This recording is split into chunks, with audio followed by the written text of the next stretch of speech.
In yesterday's episode, we reported back to Elder Lyons at the Citadel to tell him that the Enclave had stolen the Gek.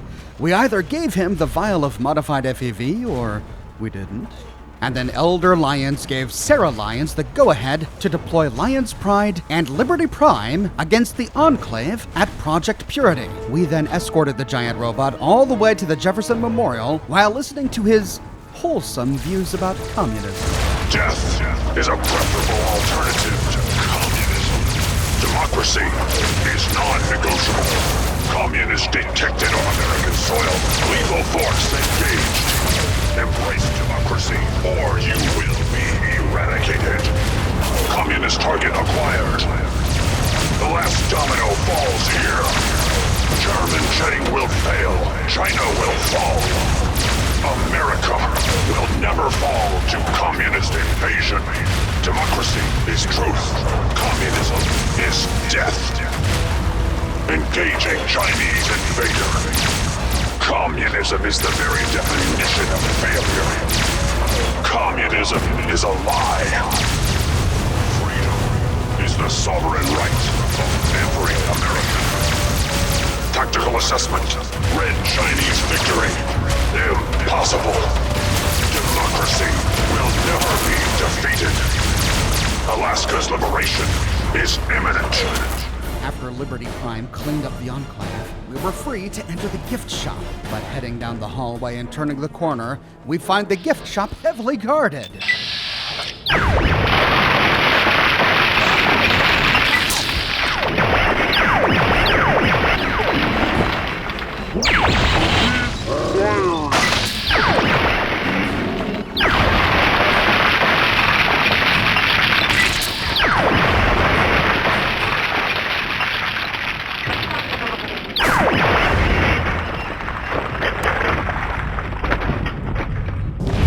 With the gift shop clear, Sarah turns to us and says, "Head for the control room and keep your head down." Heading inside, we race towards the purifier when... You again. I can't say I'm surprised. You and your ilk seem hell-bent on destroying everything our government has worked to achieve. There's nothing to stop me from killing you this time. Let's end this. Look, I don't want to fight you. You don't have to. Just stand there. It'll be over quicker and might even be less painful for you. And with that, Colonel Autumn and the Enclave soldiers turn hostile. Or we could say, I'm going to enjoy killing you. You're in over your head, I'm afraid. But this is the path you choose for yourself. Tell your father I said hello. And he again turns hostile. We have to cut him down as well as his two Enclave soldiers.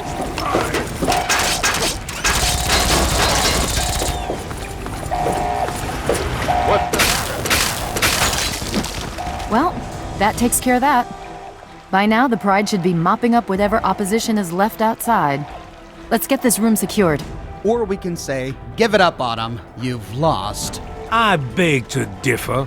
The Enclave is at the height of its power. Once this facility is operational, the masses will flock to the Enclave for fresh water, protection, and a plan for the future. We have two ways to convince him, each of which can be further broken down, but both of which require passing a speech check. We can pass the more difficult of the two speech checks to say, why are you doing this? Why give your allegiance to a machine? I am sworn to protect the presidency. The chain of command must be upheld. I wouldn't expect you to understand. From here, we can pass an intelligence check to say, Eden's not the president. He was never elected. He's not even human. And your point? My point is that your government isn't legitimate. You have no right to rule. I see. And what of the chain of command?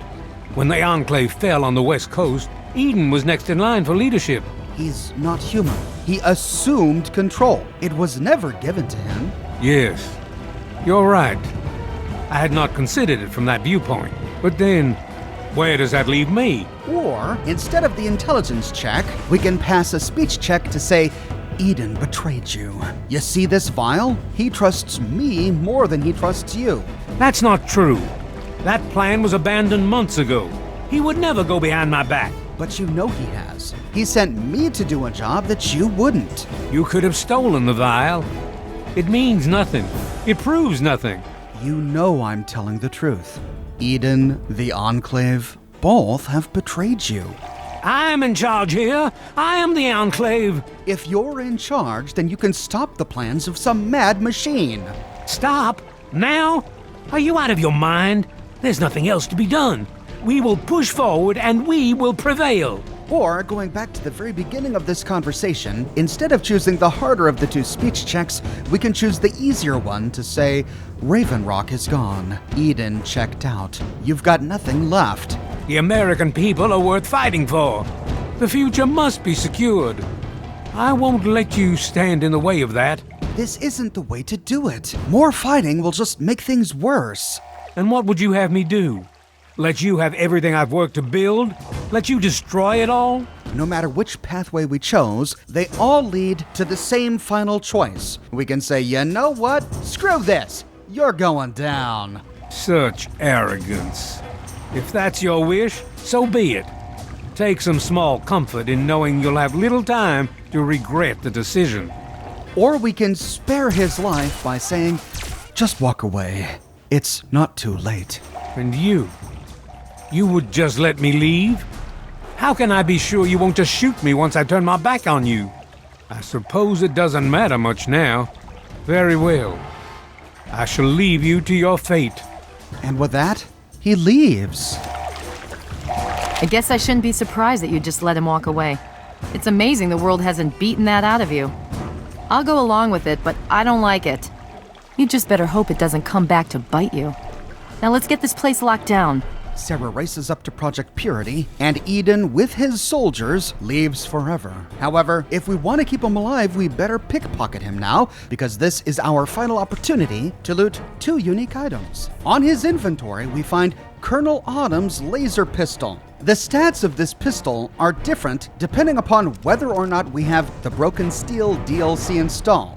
Without the DLC installed, the pistol does 10 damage, but can attack 12 times per second, which is double that of a regular laser pistol. Because of that, it brings the DPS of the weapon up to 120, making it the most powerful laser pistol in the game.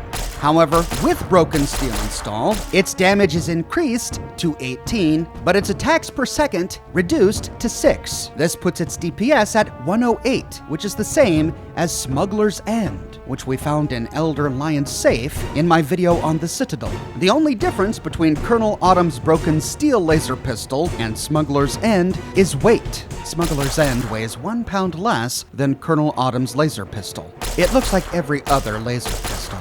We also find Colonel Autumn's uniform. It looks very similar to General Chase's overcoat that we got from Mothership Zeta, but its stats are very different. When fully repaired and before stats are considered, it has a DR of 10, grants plus 20 to radiation resistance, plus 5 to energy weapons, and plus 5 to small guns. General Chase's overcoat was white with a gray uniform beneath, but Colonel Autumn's is tan with a black uniform beneath it. Autumn is the only member of the Enclave to wear this uniform, and aside from exploits, this is our only opportunity to get it. Racing up the stairs to follow Sarah, we hear the voice of Dr. Lee. Hello? Hello, is anyone there? Dr. Lee, it's Sarah Lyons. I'm in the control room. We're both here. What's going on? I've been monitoring the equipment remotely, and we have a serious problem. The facility has been damaged during the fighting. Some of it looks accidental, some of it may have been sabotage. There's pressure building up in the holding tanks. It needs to be released now, or else the whole facility could explode. To release the pressure, you're going to have to turn the purifier on. Do you understand me? It has to be turned on now. If I'm reading this right, I'm afraid there are lethal levels of radiation inside the chamber. I'm sorry. I wish there was some other way, but there's just no time. It has to be done now, or the damage will be catastrophic. Well, so much for celebrating. One of us is going to have to go in there and turn the damn thing on. And whoever does it isn't coming back out. Not exactly how I imagined going out, you know? So, what should we do? Draw straws? There must be some other way. I wish that were true. Really, I do. But you heard Dr. Lee. We have to do this right now, or who knows how bad it'll be. One of us has to go in there. The hell with this. This is crazy. I'm not arguing, believe me. But one of us has to go in there now. We don't have time to stand around and talk about it. Who's it going to be? Ha! No way I'm going in there. You do it. So that's how it is? So much for chivalry. Fine, I'll do it. But I need the code. You know what? I'm not telling you. What? Are you out of your mind? We'll both die if this thing doesn't get turned on. Who knows how many other people will die too? Give me the damn code! Fine. Let's all burn in hell then. You can't do this! Give me the code! And if we want to, we can just sit here. It takes a while, but as Dr. Lee said, if we don't go in there and release the pressure, eventually, the whole place explodes. And this does have its own ending. Alternatively, You have to give me that code. If you won't turn this thing on, you have to at least let me do it. we already deduced the code, being James' child. It's a number that we're well familiar with. The code is Revelations 21:6. Okay, I got it.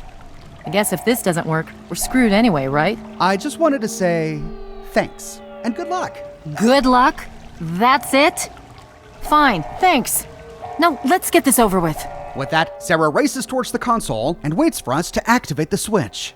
Talking with Dr. Lee, There's no time to discuss it. Someone needs to activate the purifier now, please. Sarah, are you sure? Look, there's nothing more to be said. Cycle the airlock so I can get this over with. Get out of here as soon as you can. Get back to the Citadel where it's safe. Looks like we have only one thing left to do, and that is to activate the airlock control. With that, the airlock door slides closed, and the one to Project Purity slides open, bathing Sarah Lyons in toxic radiation. She steps forward and punches the code into the console. She relieves the pressure, but the radiation quickly overcomes her.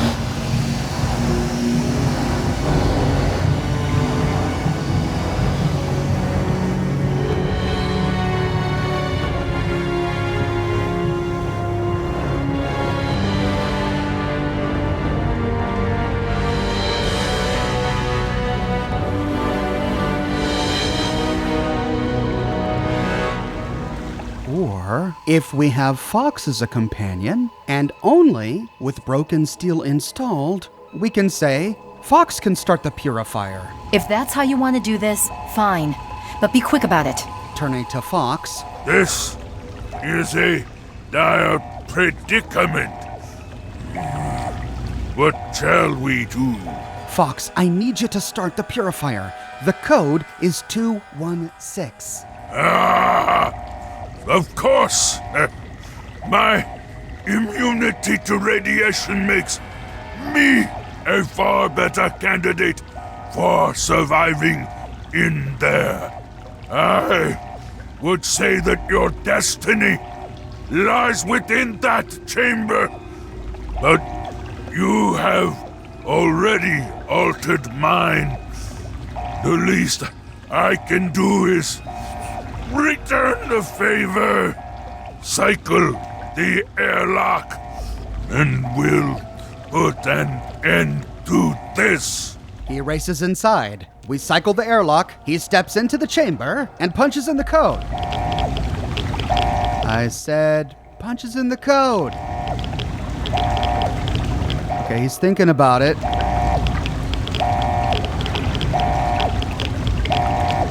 Now, Fox, start over. It's 3 digits, 216. Now enter. There you go.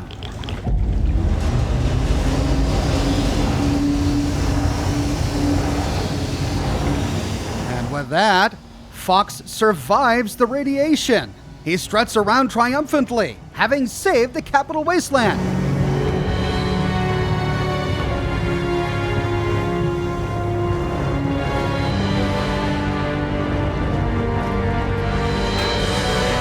And then gives it a kick for good measure.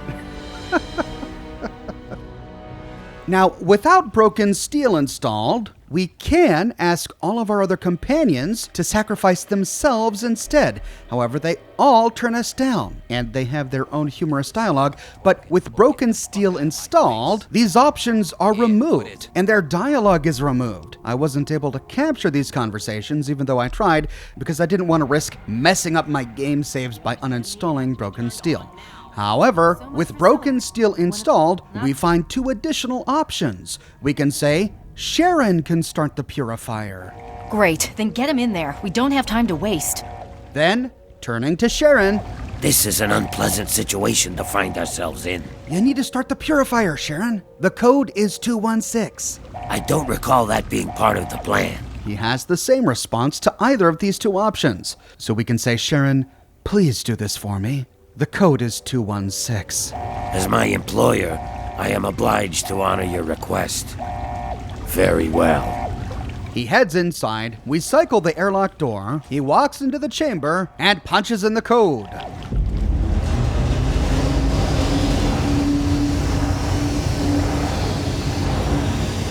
And he handles the radiation like a pro. Well done, Sharon.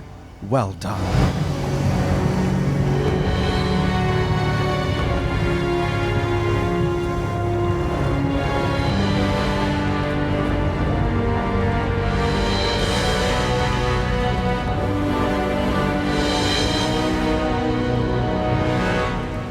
Our final option is to have Sergeant RL3 start the purifier. If that'll work, then great. But we have to do this quickly.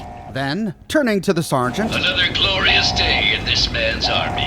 This is where the hard decisions are made, soldier. Where history is written. emergency directive. Get that purifier running on the double. Code 216. Sir, yes, sir. My superior construction and programming will outlast your frail human form in that hostile environment. It'll be a battlefield commendation for sure. Cycle that airlock, soldier, and we'll put an end to this. Frail human form, he says. With that, Sergeant RL3 heads inside, we flip the switch, he enters the chamber, and uses one of his octopus arm thingies to punch in the code. Oh no! RL3! Are you okay? Okay. One eye at a time. All right. He's okay. Well done, Sergeant.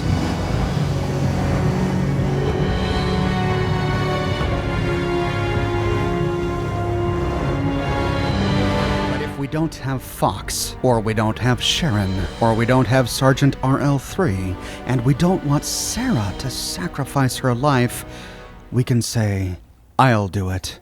I'll start the purifier. You're going to have to be quick about it. If the radiation is bad enough, you won't have much time. I won't forget what you've done here. No one will. Thank you. Turning to Dogmeat. I think it's time for us to say goodbye, old buddy. Take care of yourself, okay? Now to face the music.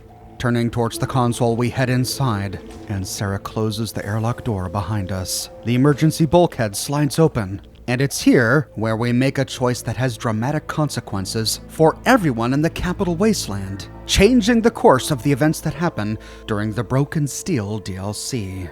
Activating the auxiliary filtration input, this panel allows for the input of additional filtration chemicals.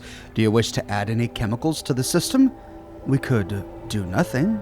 Or we can insert the modified FEV. We slide the vial into the panel. And we lose karma. But we complete the quest, Project Impurity.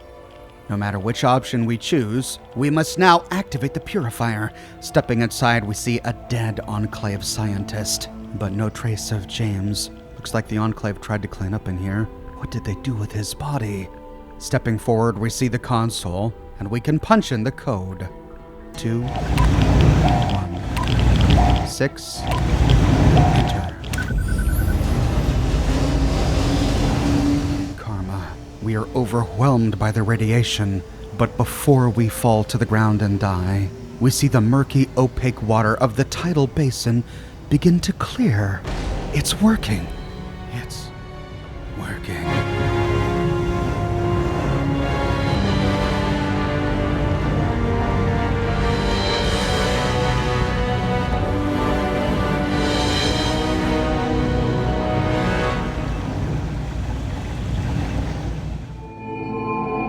And so it was that the lone wanderer ventured forth from Vault 101, intent on discovering the fate of a father who had once sacrificed the future of humanity for that of his only child.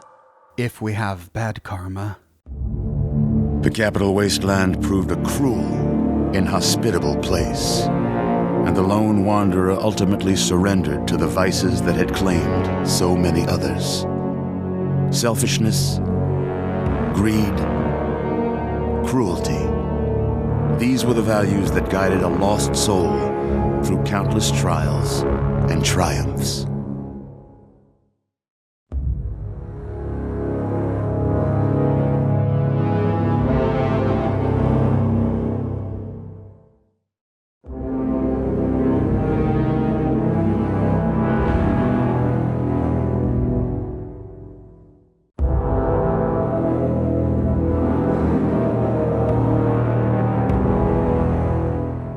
if we have neutral karma, The capital wasteland proved a cruel, inhospitable place.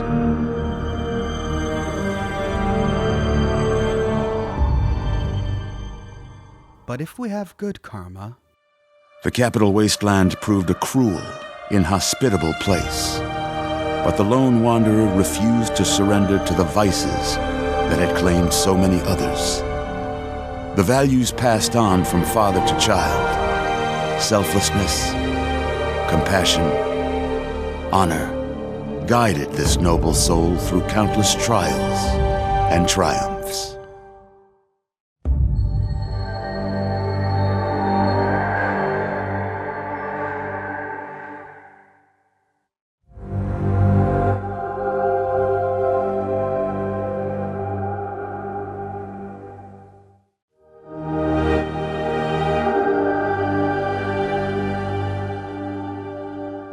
if we took no action and allowed Project Purity to overload, It was not until the end of this long road that the lone wanderer was faced with that greatest of virtues, sacrifice. But the child refused to follow the father's selfless example. if we forced Sarah to sacrifice herself, It was not until the end of this long road that the lone wanderer was faced with that greatest of virtues, sacrifice. But the child refused to follow the father's selfless example, instead allowing a true hero to venture into the irradiated control chamber of Project Purity and sacrifice her own life for the greater good of mankind. if we have broken steel installed and asked Fox to do it, It was not until the end of this long road that the lone wanderer was faced with that greatest of virtues, sacrifice. But the child refused to follow the father's selfless example, instead allowing a true hero to venture into the irradiated control chamber of Project Purity. if we have broken steel installed and instead asked Sharon to do it, It was not until the end of this long road that the lone wanderer was faced with that greatest of virtues, sacrifice. But the child refused to follow the father's selfless example, instead allowing a true hero to venture into the irradiated control chamber of Project Purity. if we have broken steel installed and asked Sergeant RL3 to do it, It was not until the end of this long road that the lone wanderer was faced with that greatest of virtues, sacrifice. But the child refused to follow the father's selfless example, instead allowing a true hero to venture into the irradiated control chamber of Project Purity. but if instead we did it, But it was not until the end of this long road that the lone wanderer learned the true meaning of that greatest of virtues, sacrifice. Stepping into the irradiated control chamber of Project Purity, the child followed the example of the father, sacrificing life itself for the greater good of mankind. if we obeyed President Eden and contaminated the waters of Project Purity with modified FEV, Sadly, when selected by the sinister president to be his instrument of annihilation, the Wanderer agreed. Humanity would be preserved, but only in its purest form.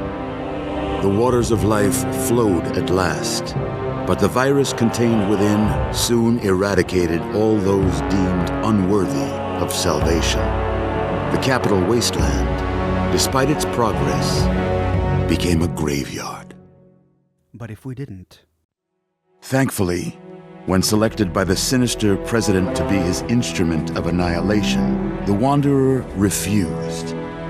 Humanity, with all its flaws, was deemed worthy of preservation. The waters of life flowed at last, free and pure for any and all. The capital wasteland, at long last, was saved. So ends the story of the Lone Wanderer, who stepped through the great door of Vault 101 and into the annals of legend. But the tale of humanity will never come to a close, for the struggle of survival is a war without end. And war never changes.